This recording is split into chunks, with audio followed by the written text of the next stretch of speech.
مخلوق کے لیے رحمت. اور یہ بات ذہن کے اندر رکھیں, یہ پوچھنے کی ضرورت نہیں ہے کہ حضور کا میلاد کیوں منائیں. اگر کوئی پوچھے نا کہ حضور کا میلاد کیوں منائیں تو اس سے آپ بھی پوچھ سکتے ہیں کیوں نہ منائیں. جو یہ پوچھتا ہے نا کہ کیوں منائیں, اس سے پوچھو کہ حضور کا میلاد کیوں نہ منائیں. یہ وہ نبی آیا ہے کہ جس نے بیٹی کو بیٹی کا مقام دیا ہے. یہ بیٹیاں جن کو زندہ دفن کر دیا جاتا تھا, ان بیٹیوں کے لیے سونا رحمت بن کے آیا ہے یا نہیں آیا؟ وہ ماں جس کو سگے بیٹے بازار کے اندر کاندھوں پہ اٹھا کے بولی لگاتے تھے کہ ماں بیچ رہے ہیں, تو خریدنے والا ہے تو خریدنے. اس ماں کے لیے حضور رحمت نہیں ہے تو کیا ہے؟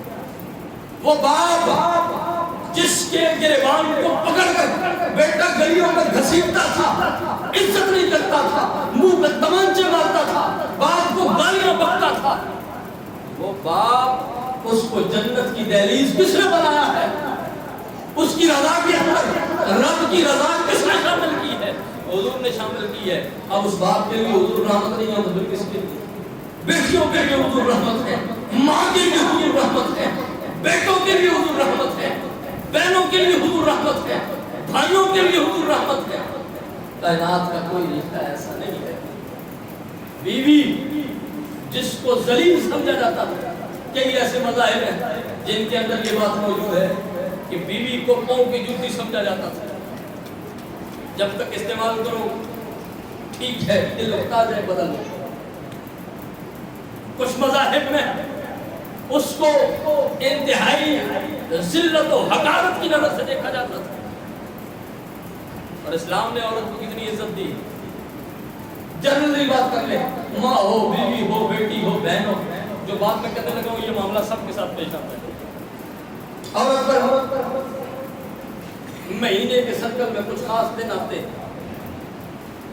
وہ ماں ہو, بیٹی ہو, بہن ہو, ان دنوں میں نہ قرآن کی تلاوت کر سکتی ہے, نہ قرآن کو چھو سکتی ہے, نہ نماز پڑھ سکتی ہے, نہ روزہ رکھ سکتی ہے, کیونکہ اس کا ایک اس طرح کا سلسلہ.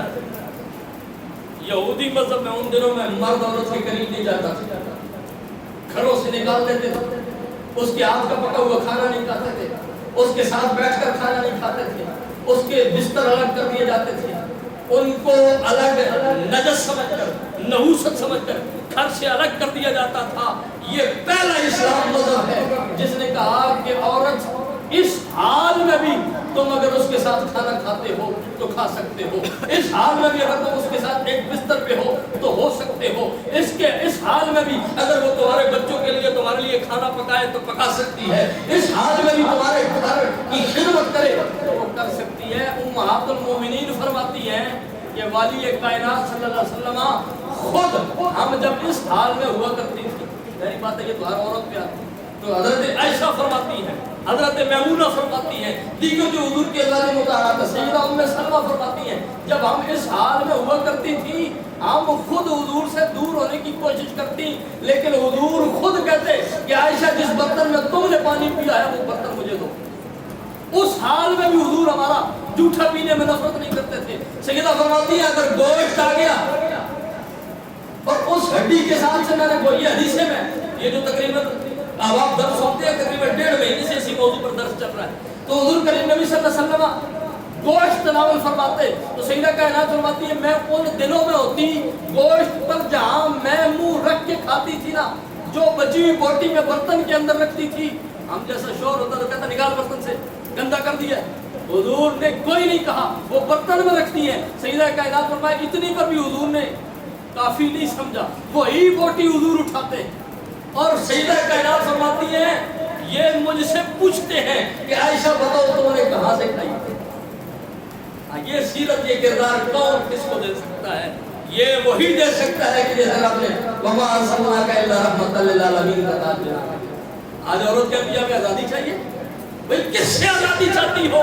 وہ نبی اتنا رحمت بن کے آیا ہے کہ مذہب یہودی ہو, عیسائی ہو, ہندو, سکھ, جو مذہب بھی ہو, ان دنوں میں عورتوں سے الگ ہو جاتا تھا, عورتوں کو الگ کر دیتا تھا. ایک واحد اسلام مذہب ہے جس کے پیغمبر نے خود کہا کہ ان کے بستر بھی الگ نہ کرو, ان کے گھر بھی الگ نہ کرو, ان کا کھانا پینا بھی الگ نہ کرو, اور ان کے ساتھ بات چیت کا سلسلہ بھی ختم نہ کرو. یہ میرے رب کا ایک امر ہے, اس کا فیصلہ ہو چکا ہے. اور میرے کریم نبی صلی اللہ علیہ وسلم نے کیا کردار دیا, فرماتے ہیں